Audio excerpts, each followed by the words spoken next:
يعني هي امتداد للدولة، امتداد للشعب، والشعب هو اللي بيحكم البلد، وبالتالي مفيش حد تاني ممكن يقبل أو يقبل إن يبقى مفيه سلاح يترفع مرة تانية أو يبقى فيه حاجة خارج السلطان.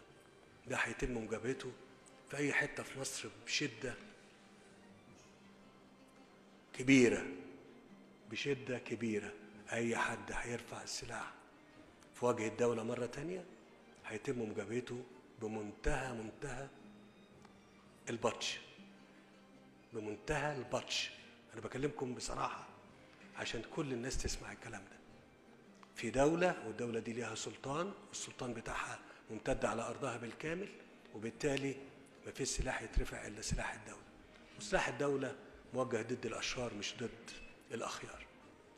أنا بس حبيت أقول الكلمة ديت عشان تبقى الأمور واضحة لينا كلنا، لأن إحنا اللي دفعناه كتير